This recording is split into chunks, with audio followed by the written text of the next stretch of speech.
Good. So welcome everyone. We're going to have a very interesting session discussing decentralized apps and mainly bringing cryptocurrencies to millions of consumers. We have an amazing panel today, and maybe a good start will be to ask the audience, how many of you actually hold a cryptocurrency? Just one type of cryptocurrency? Can you raise your hand? So we have a few hands. And how many are actually using a cryptocurrency on daily basis? Or using dApps. So we have one person, which is exciting. Daily. So I think the goal for this session is try to understand how we can bring cryptocurrencies to millions of users. And to start this panel, I will ask my panelists to introduce themselves, each one. So can you tell a bit about where you're coming from and tell us about the projects you're working on? Sure. My name is Charles, and I'm leading all the crypto efforts at Opera. And what we're building right now is the first Web3 browser. So really a browser that makes it seamless to transition into this new world of dApps and removing a lot of the friction that exists today in trying out these new types of applications. Mm-hmm. And today is a very exciting day specifically. Yes, so today we actually announced now that we released the full public release of our new browser on Android that has this functionality built in of being able to transact and explore this new web, in a very easy manner for normal people. That's super exciting. Yeah, we think this is a game changer for mainstream adoption. Yeah, great. Thank you, Charles. My name is Cassidy. I'm leading the Kittyverse at CryptoKitties. So this is supporting developers to extend CryptoKitties into new places. If you have a cat currently, you can do two things with it: breed it or sell it. And we're relying on third-party developers in the ecosystem of the community to take those cats to new heights. Mm-hmm. Exciting. Hi, I'm Makoto. I'm based in London, and I wear two hats. And the first hat is ENS, Ethereum naming service. So ENS is a bit like DNS in the Ethereum world. That most of Ethereum address is very long, hexadecimal, long address which you can't even spell. So I have a business card which has a ENS name called matoku.eth. So I can say send me ETH to matoku.eth. So that's my first hat. And second hat is I'm co-founder of the event dApp called Kickback, which is an event management dApp. For example, today, probably people have RSVP'd on many of the events, but you might not have turned in. So in our case, we ask you to commit ETH, which if you don't turn up, you lose, and we share with the people who came. So if this event, half the people didn't come, you might be pissed if your friends didn't come, but at least you got your ETH back. ETH plus up more. Okay. Mm-hmm. Great. So maybe a question for each one of you. Could you tell us more about how many users who are the target audience for the products you're building and how the products are growing? So maybe Cassidy, you can go first. Sure. So I work specifically on the Kittyverse. This is supporting developers, and those developers have their own audiences. We currently have 50 published apps, so these are projects that already exist and you can use and play, or some of them are tools, some of them are games. And there's about 100 developers in our program total. So we launched about 4 months ago, just offering API tokens to our public API, and we've really seen it take off quite quickly. Mm-hmm. So we launched this browser in beta form a few months back, and the reception from the community has been amazing. So the crowd that was initially interested was more on the developer side, so in the tens of thousands range, and then now we're extending it to the full public release. So there we have a combined user base of over 300 million users. So this is really a big number in the crypto space by orders of magnitude, and that's the kind of scale at which we operate at, and we hope that a lot of people get to try dApps this way. Mm-hmm. So both projects can potentially be a game changer for bringing dApps. I think there's a kind of a symbiosis of us enabling these dApps and making them accessible, and developers making dApps that now have an audience that's easy to reach. Mm-hmm. What would you like to share? So ENS is basically the infrastructure service on the Ethereum world. So I think there's about 20-30 million unique Ethereum address existing now. So our goal is that everything has names. But in reality, to own the Ethereum ENS name, you have to go through like 7 days auction. And currently there's about 400,000 names got auctions, but actually in reality about 40,000 addresses in use. So our mission is to increase the more adoption within the Ethereum world. Mm-hmm. So I'm working on Kin, which is a separate cryptocurrency. Kin today is one of the top 10 most used cryptocurrencies already, and it's been integrated obviously into the Kik Messenger, the company that initiated Kin, but also into tens of others, different apps, existing consumer apps that introduce the cryptocurrency to their users. So Kin has been integrated into apps like Swelly, Perfect 365, and like other apps. We also have like a developer program with tens of developers building. And maybe like from my experience, a big challenge is around the user experience and how you help regular users, not crypto enthusiasts, to actually use cryptocurrency on a daily basis. Would you share some of your challenges with like building the experience for mass market adoption and not only for traders or investors? Maybe Makoto, whoever wants to go first. Yeah, so part of it is education.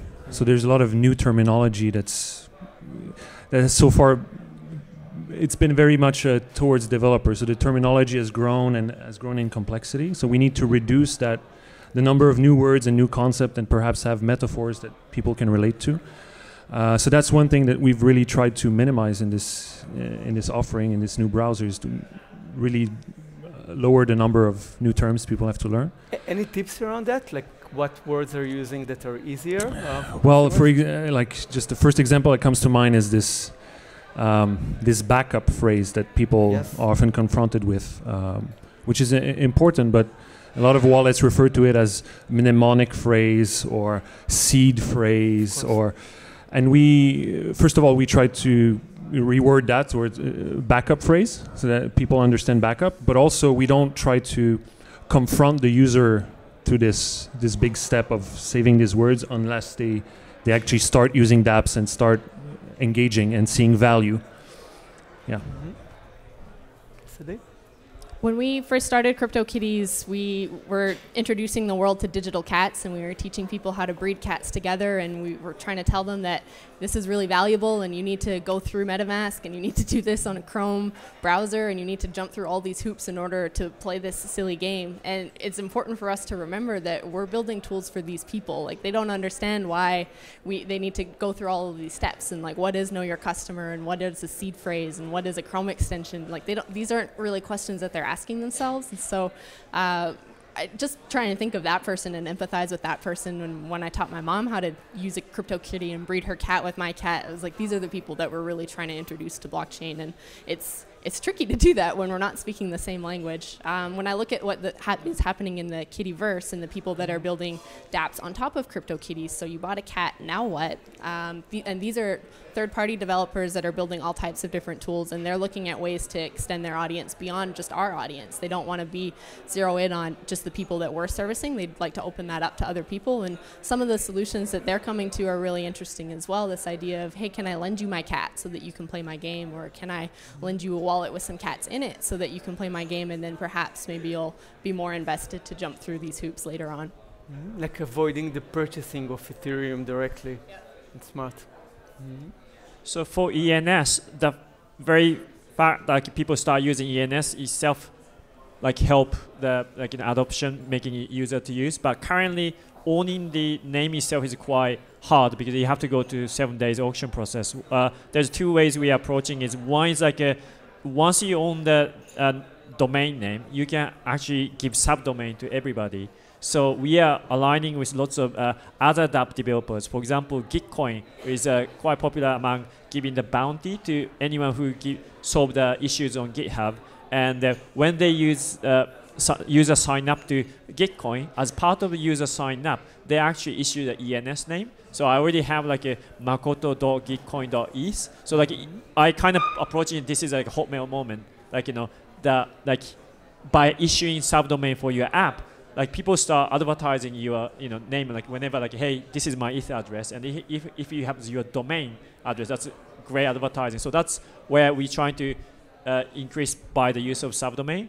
And also another thing is currently, so this one is ETH address, but we are also working with the DNS provider so that if you can prove that you own certain DNS, such as like I have matoken.xyz, I can actually say, hey, send me ETH to matoken.xyz as well, so that like rather than going through the auction process. And we are all even partnering with the DNS registrar that if you create, for example, matoken.lux address, they actually automatically tie in the Ethereum address. So if you have the domain name, you're automatically associated with Ethereum address. That's one of the stuff that we're working on. So maybe that's a good opportunity to talk more about some of the challenges when we introduce Kin initially and try to expose that to thousands of users initially. CryptoKitties hit, right? And we reached like 5,000 wallets, and then transaction speeds were like really slow, and fees were very, very high, and basically like we had no choice but eventually to move away from Ethereum. And today we run our own blockchain because we have hundreds of thousands of users using Kin on a daily basis. I wonder like what are the technological challenges you're facing around scale and again like bringing cryptocurrencies to millions of users, which is the end goal, right? Like moms and pops adoption and not only developers or specifically crypto investors. So can you share some of the challenges? So at Opera, we see our role as enabling developers to build, right? So we're extending the web platform with this new capability. So in regards to your question, we see that we want to support developers when they say, I want to adopt this new sidechain, or I want to connect with this. We heard a lot about Loom SDK. A lot of blockchain games are moving to that SDK. So we want to make sure that our browser works well with these new emerging scaling technologies. And when you look at the future, do you see like Opera support other tokens besides Ethereum? Yeah, so I'm not ready to announce anything today, but we're not close to that. I think Ethereum in particular has gathered a lot of momentum, both on the developer interest, in the tooling, in the decentralization, and also in the utility. You see a lot of apps being made on that platform. So we want to support that, and if other platforms emerge, we're not close to that opportunity. Can you share some of like the challenges you're facing with CryptoKitties, especially around like the huge growth, the hype, and then like the scaling and technological challenges?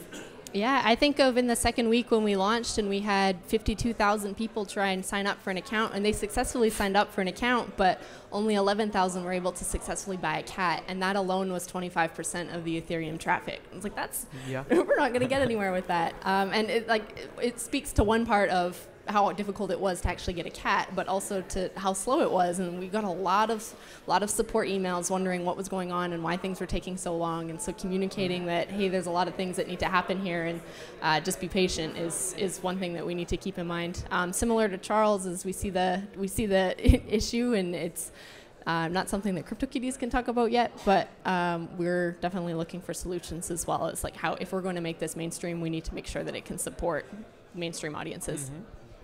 Sense. So one thing about scaling is that so scaling fast became very problematic back in 2017 when the ICO started popping up. And the whole thing about that scaling issue was the fact that it was a spike.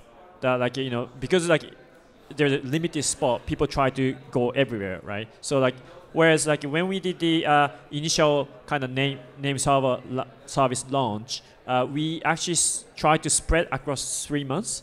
So even though we had quite a lot bit of traffic, as long as you can design your application to avoid these kind of spiking, you can actually mitigate a certain extent, I think.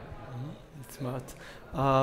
When I think about the direction Kin is taking, so Kin is approaching existing apps and developers that already have millions of users, like Kik, like some other examples for developers we have, and we help them integrate a cryptocurrency into their apps.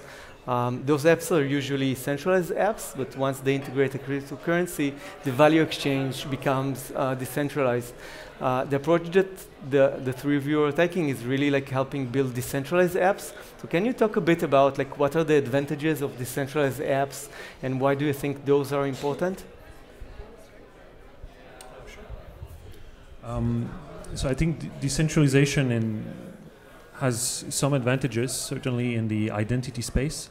And this is a place where we see the browser playing a more active role in the future, that through this browser integration, users can have decentralized identities, so self-sovereign identities that they can then use to identify themselves with their real identity or anonymously to sites without depending on third parties. So the identity layer, like the decentralizing identity that. layer, I see as makes total sense for decentralization. Today, most users probably use Facebook Connect or Google Connect. Yeah, Do you see that change in the future? Well, yes, because both, I think there's an awareness that's growing amongst internet users that having these centralized data sources may not be such a good thing in the long run.